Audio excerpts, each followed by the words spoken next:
Өзініз тану сабағына қош келдіңіздер. Біздің бүгінгі сабағымыз өте ерекше сабақ. Сабақтың мақсаты еңбектің жемісін сүйіспеншілікпен жасағанда көретіндігі жайлы түсіндіру. Сабақтың міндеттері адамдарға риясыз қызмет етуге үйрету, кешірімшіл болуға дағдыландыру, еңбекқорлыққа, шынайылыққа тәрбиелеу. Zoom платформасында сессионный зал арқылы топқа бөлінеміз. Яғни бірінші топ еңбек тобы, екінші топ береке тобы.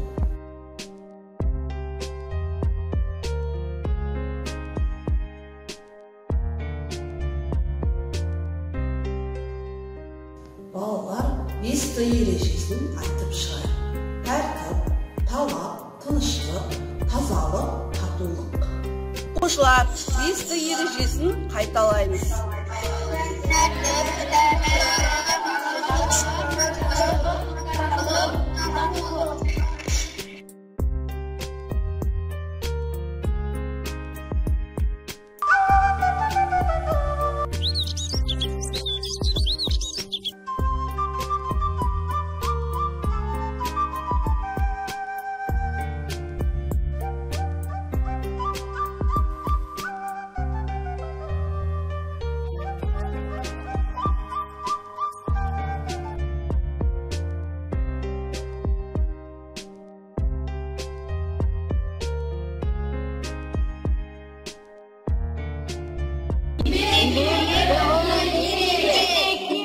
Тобы береке бойынша еңбекпен жұмыс тауып, оның өзінің үйіне береке келеді. Еңбек деп адамның өзіне қажет болған соң жасайтын жұмысын айтамыз. Береке бұл ырыс байлық. Еңбек еткен адам еңбегінің жемісін көреді. Мол ырысқа кенеледі. Әр адам еңбек етуі керек. Еңбек түбі береке деп халық бекер айтпаған. Өйткені тек еңбек ету арқылы бәріне жетуге болады. Еңбектенген адам әрқашанда бақытты.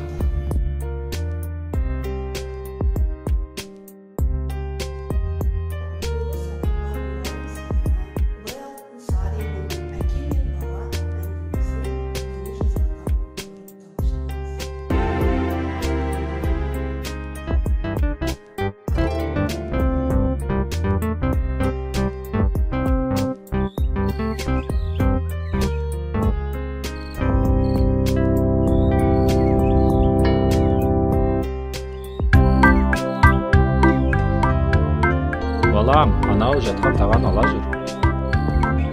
Ой, әке, мынау сынып қалған ескі тағаны алып қайтеміз.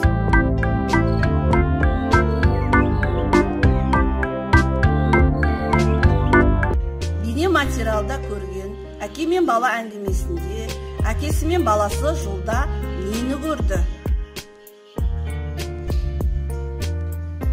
Апай, әкесі мен баласы жолда тағаны көрді. Баласына не деді? Әкесі баласына жерде жатқан тағаны ал деді.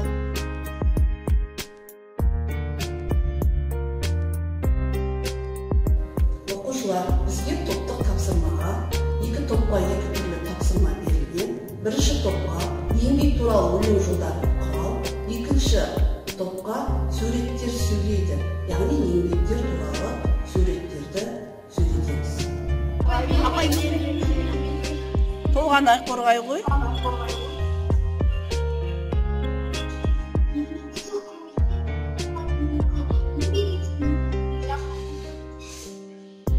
Жақсы, жарайсың. Бұл барлық суреттердің барлығында еңбек жайлы айтылған. Суретте мұғалім балаларға еңбекпен білім үйретіп жатыр. Ал екінші суретте тігін шығыс, тігінді еңбекпен жасап жатыр. Үшінші суретте құрылысшы үйді де еңбекпен салып жатыр. Ал төртінші суретте шөптердің барлығын адамдар осы еңбекпен сырып жатыр. Жалпы айтқанда еңбек бәрін жеңбек. Оқушылар, бізге топтық жұмысты бағалауымыз керек, екі топтың.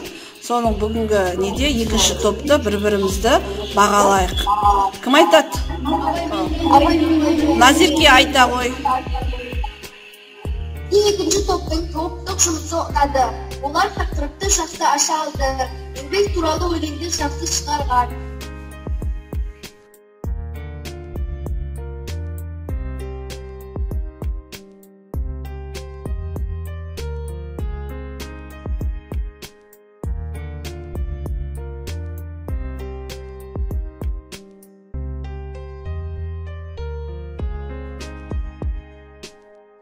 Оқушылар, бізге жеке жұмыс, өзіңнің бір апта бойы жасайтын еңбегінің тізбесін жазып, яғни WhatsApp желісі арқылы мен сіздерге қазір жіберемін.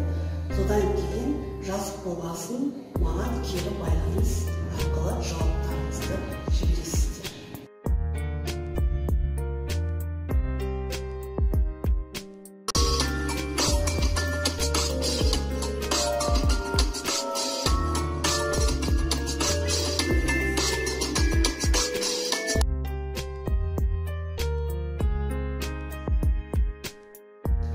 Адам еңбекпен өседі. Еңбек адамды жақсылыққа, игілікке жеткізеді. Адам еңбектің нәтижесінде адам қуанышқа, бақытқа бөлейді. Адам еңбектің жемісі тәтті болады. Ізгіліктің бастаулары да еңбектен басталады. Ал балалар, барлық тапсырманы орындап болса, Айгүл Менжанованың сөзімен әнде жазылған, олай үшін осындай әннің топпен орындаймыз.